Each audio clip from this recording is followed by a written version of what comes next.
At you, yeah. I can wear them. Yeah. That's gonna be great. Tonight on the show, cannot wait for you guys to see who's coming through. We got the incredible Mike Sims. He is a video making lover. He is an artist through and through. And we're talking about all of that and what it takes to be rocking all those creative projects. And the one and only musical legend out with a new album coming through, Sean Panting. This is Out of the Fog, and we'll see you after the break.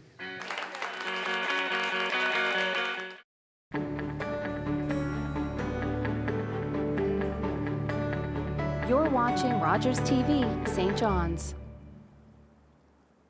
My husband is a wonderful man and a great father when he's not drinking. I'm so angry he chooses alcohol over us. If he really loved us, he'd stop drinking, right? My counselor suggested I try Al-Anon. I didn't understand why. I'm not the one with the problem, but I'm glad I went.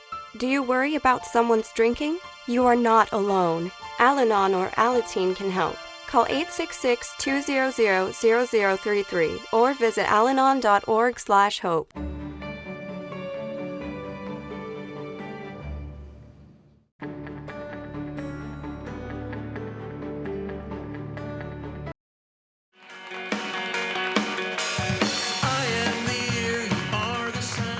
Hey guys, welcome back. This is Out of the Fog. We're going to hang out with him now in just a few minutes to learn all the things about the new album that is coming up. Until then, this is Swiss Chalet by Sean Panting.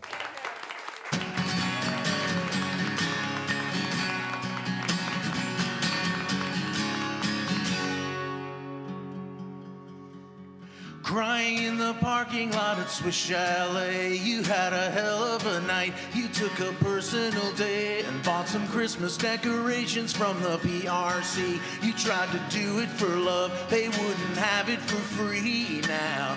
All the worker bees sense the emergency coming at you like the end of days. Any second it's on. With the reckoning, you don't get to say what you came to say. We can only watch as you run away.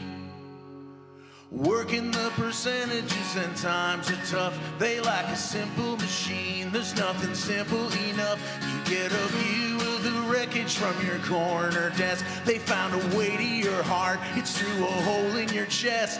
Now, all the worker bees sense the emergency coming at you like the end of days. Any second it's on. With the reckoning, you don't get to say what you came to say. We can only watch as you run away. Ooh, what you came to say. We can only watch as you run away. Crying in the parking lot at Swiss Chalet. Crying in the parking lot at Swiss Chalet. Crying in the parking lot at Swiss Chalet. Crying in the parking lot at Swiss Chalet. You don't get to say what you came to say. We can only watch as you run away. Ooh, what you came to say. We can only watch as you run away.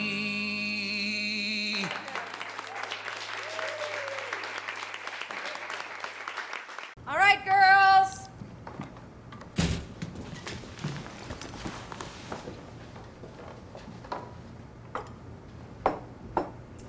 Mom, you said it's played again.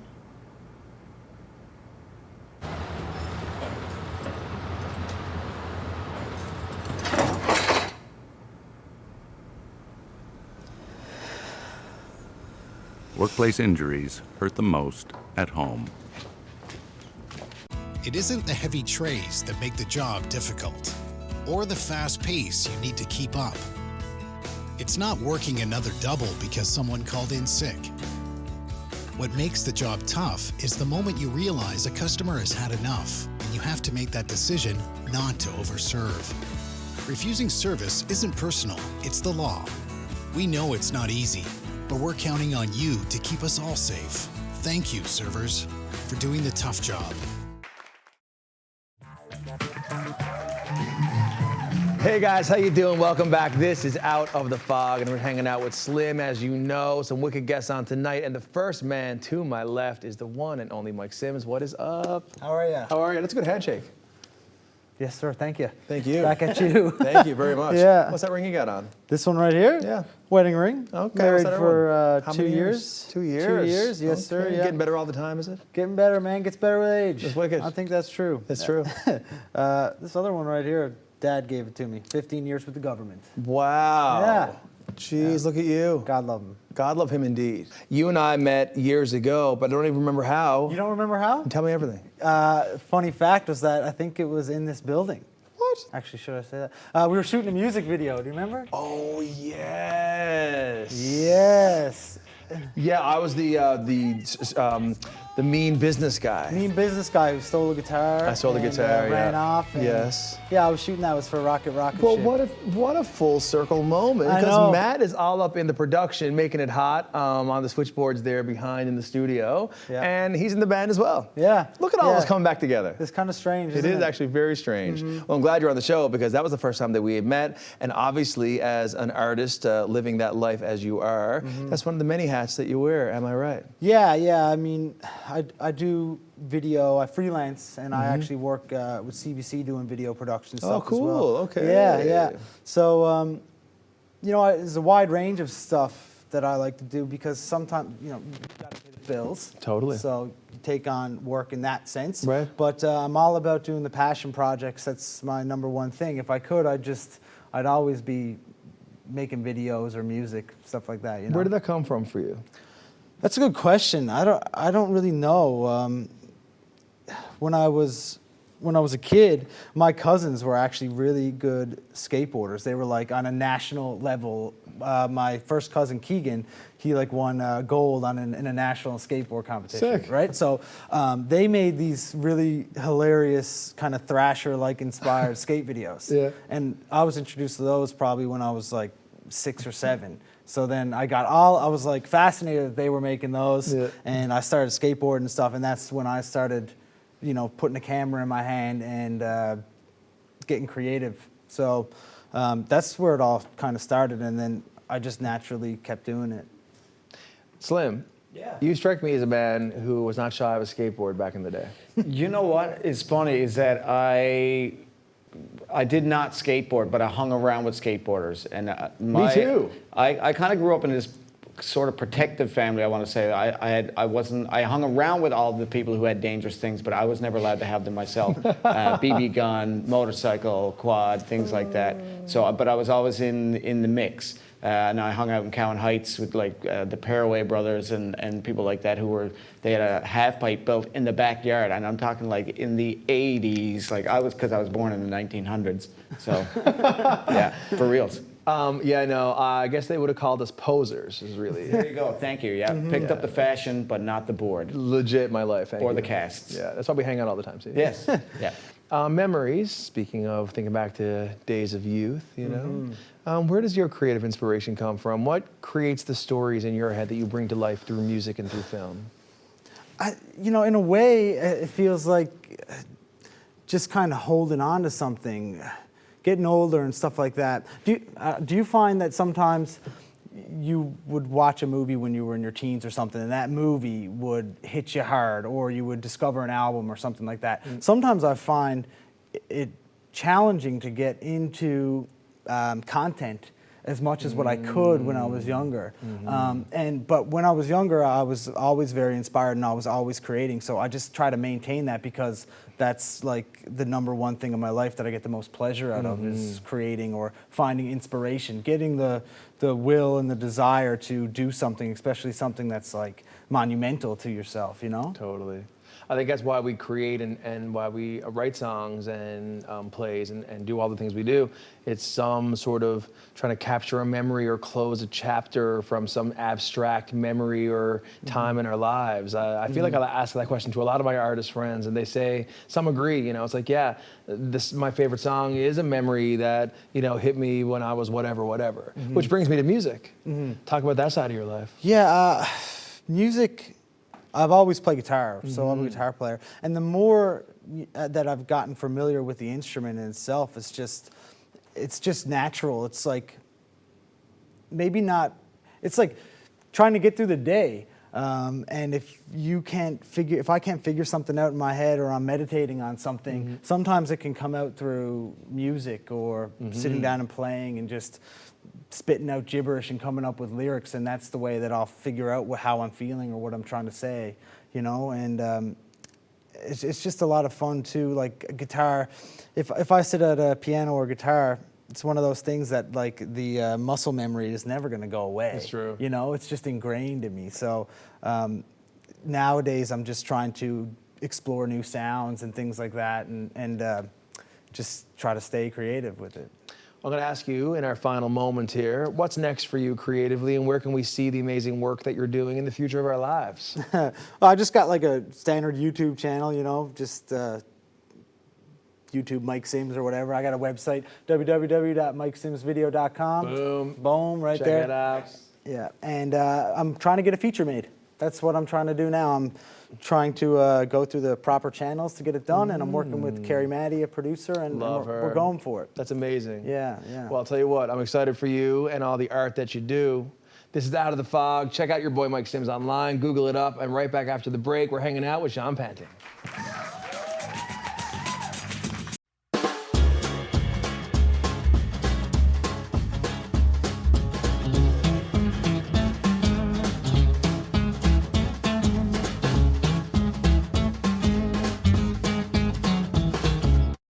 Call the Rogers TV viewer response line, email us, or connect with us on social media.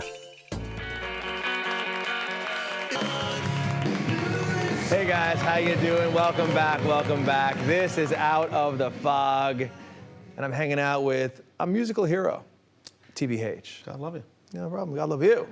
You know, Sean, what do you have? You see his name on the screen, Sean Panting, appearing before our very eyes. What's on the go? Well, there's a great deal on the go. Is there? For me, yeah. I made a new record. I'm not sure if those are even a thing anymore, but I made one. Puts my coffee on those, or coasters. That's right, yeah. I know, making a record has become an intangible. Yeah, it kind of has. It's wild. Yeah, and I've been doing this kind of stuff long enough now that I go back to the era of the cassette tape, you know, acid wash jeans and frosted tips and the cassette tape. Yes. And I've kind of seen all of those things come and go. But one really positive thing, you can't make any money anymore and all that kind of stuff, but you can definitely make records in your house. And that was not a thing when I started. You know what, you're right. Very true. So thank God we're here. Yeah, well, you know, why not? But it's interesting, you know, because we the joke about, you know, records and CDs and the tangible, purchasable art of it. As a designer, it makes me sad that we've lost that unwrap the plastic, open it, experience it, touch the lyrics, feel it. Nowadays, cars don't even have CD makers or CD, you know, slots, and laptops don't have them, and so it's fascinating to me that we sell them. Yeah, it's but I mean, every time there's a big change, people want the old thing, right? Yeah. Because before that, it was everybody lamented the LP going the way of the dinosaur, because that was really fun. And as a kid, I would sit, and I got gifted by my older brothers, Dave and Jeff. They left behind this big cardboard box full of records. And I mean, you know, I'm sitting there with a, you know, Fisher-Price record player playing See Emily Play by Pink Floyd, and looking at the cover, trying to figure out, you know, what's on the go with all these sort of furry, buck-toothed English dudes. Totally. I got no idea. And you can, and I wonder too about musicians, because at the time, my musical tastes were kind of shaped by my older siblings and my parents. And there was in total maybe 50 records that I had heard beginning to end a bunch of times. Right. What was it like growing up, just to cut it back for a moment, the Pantings? Yeah. I mean, here's me now, like, grew up in Logie Bay, started getting drives out to the city at 16, dropped off for a few hours on Kelly's Corner. We immediately run downtown to see who's who in the zoo. So as soon as I was able to get out there, I was hearing about the Panting family and the arts fame of your brood, shall we say. Do you see it that way? Do you see that you grew up in a super arts, well-known siblings and all of that? Do you see that? I had no idea that my upbringing was any different than anybody else's until much later on. Like when I was a kid, I just sort of figured, like, for instance, my brother Dave, there was when he married his first wife, the wedding was in our house, and Emile Benoit and Rufus Ginchard are sitting in my living room playing fiddle face to face, and I'm like, oh, hi Emile, hi Rufus, I'm gonna go watch Knight Rider, and I did. So I was a bit spoiled in that way, right? Figgy Duff is jamming in my basement, but it's like, Figgy Duff in the basement. And that was incredible education, but so I wasn't really conscious that it was different. The only thing I remember asking when I was really small, I saw David Bowie on TV, and I asked my mother if David Bowie had to sleep in the van, because I assumed I assumed that, you know, Keith Richards and David Bowie and Pete Townsend and all of these people that I really admired, I assumed that they were musicians like all the musicians that I knew, which meant that they had absolutely no money and they slept in a van. And when they were on stage, it looked really great. And then they, you know, if they're lucky, they're sleeping two in a bed in a motel. That's what I assumed the Rolling Stones did until I was an adult almost. And it was pretty funny. But notwithstanding, they did that for many years in order to get to where they got, which is part of the journey and the romanticism that makes music and musical career so wow to us as kids. Yeah. Especially. And that's the point, I guess, is to take that moment in this interview, in this hang, to say to you, hey, you're living your life as a musician, growing up in it, your experience to it, but I can tell you there's so many people who think that you are one of the rock balladeer godfathers of what we all do now on stage in our musical industries. How does that make you feel? That makes me feel pretty incredible, really. Folks have been... it's funny. It goes in these cycles, you know. When you, I played for a long time, and then I felt like, you know, it was completely irrelevant. And then every few years, I feel like it becomes relevant to people again. But I don't know if that's what's happening really, or if I'm just sort of tuning in and out. Because you're busy. I'm busy, yeah, and I get distracted easily. I get distracted by other things, you know. Artist life. Yeah, and then I wander off and do some other stuff, and then I go, oh right, yeah, right, songs. What brought this batch of tunes to you at this time? I could not ignore them, basically. I couldn't ignore them, and I wanted to. I started putting together songs. And I wanted to record them the way that I have for the past few years, which is to get Don Ellis, who's a genius, the king, to record them and to play bass on them, because I love him playing bass, and it's impossible to be in a bad mood when he's there. It's so true. He's incredible, right? He's and then he is amazing. And without him, so much would not have happened here, because he was willing to record all of those bands for no money. Yeah. And to get Adam Staple in playing the drums, because he's my favorite drummer, bar none, on the planet. And while we were waiting for schedules to line up, I went down into a blanket fort in my basement, and I started making demos on my computer. And then the demos got more elaborate, and then the blanket fort, I thought, you know, I could put up a wall instead of a blanket fort. So I looked up on YouTube how to make a wall. So then I make a sort of a music closet soundproof room thing, and I kept on recording, and then it became pretty obvious to me that nobody was going to come and record with me.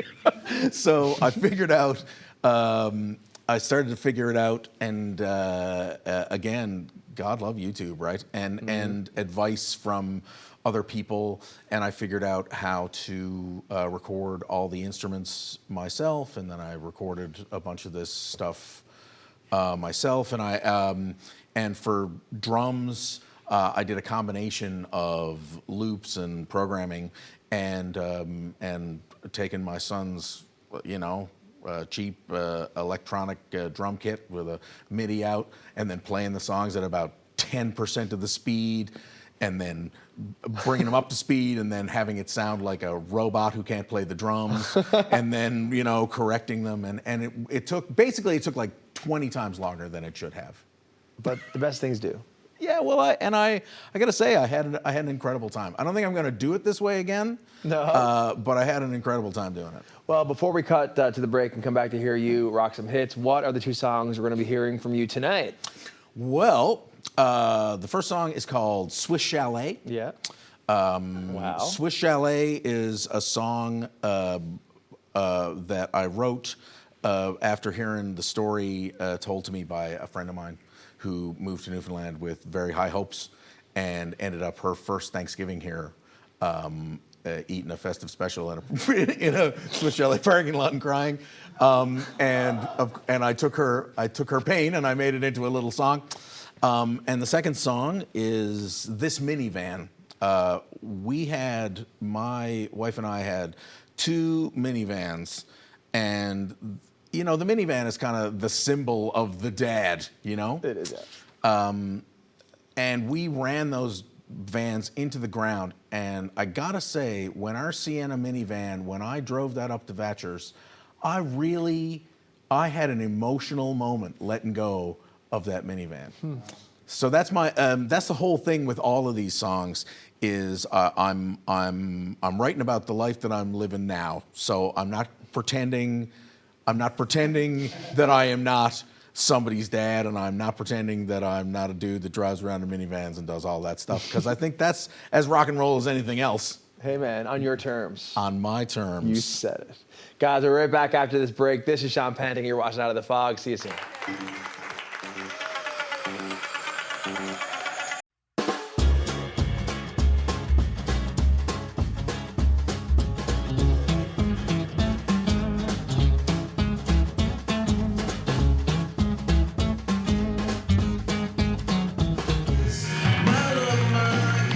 Guys, thank you so much for coming to hang out with us tonight. Slim, what'd you think of the show? Pretty cool to hang out with Sean, hey?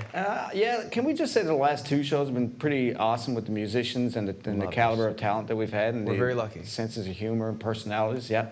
Awesome. It's so good. And you actually have a history with Sean in film yourself. Yeah, well, in the part of theater with Oil and Water back in the day, artistic fraud production, Sean played my uncle. Yeah. Sean was also and continues to be my favorite acoustic guitar player in the city. But I used to watch him shred, if that's possible, on an acoustic. That's what he did, in my opinion, for singing and playing at the same time. But yeah, new album. I can't wait. Saturday, midnight. Boom. Yeah. It's coming at you guys. One more time. This is This Minivan. Sean Panting, Out of the Fog. See you next time.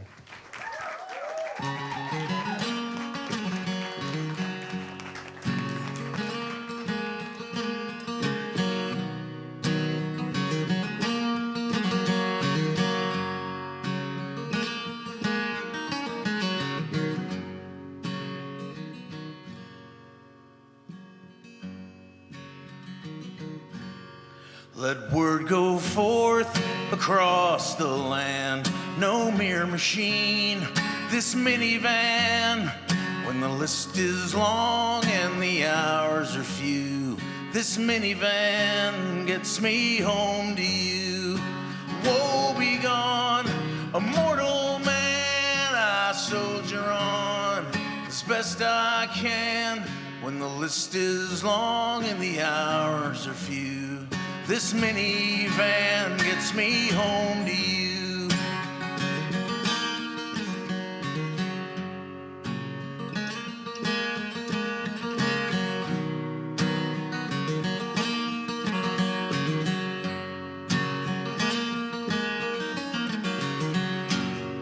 Burn down the fuse, outrunning cars, a vault of blue, a veil of stars. When the list is long and the hours are few, this minivan gets me home to you. The weeds of time, they're dug in tough, and I have no mind to pull them up. When the list is long and the hours are few, this This minivan gets me home to you.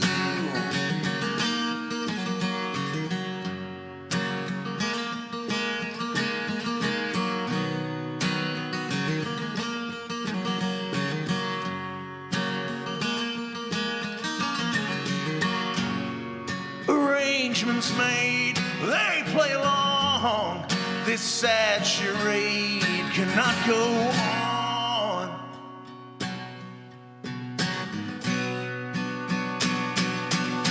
When the list is long and the hours are few, this minivan gets me home to you. When the list is long and the hours are few, this minivan gets me home to you. Da, da, da, da, da, da, dum. Da, da, da, da, da, da, dum.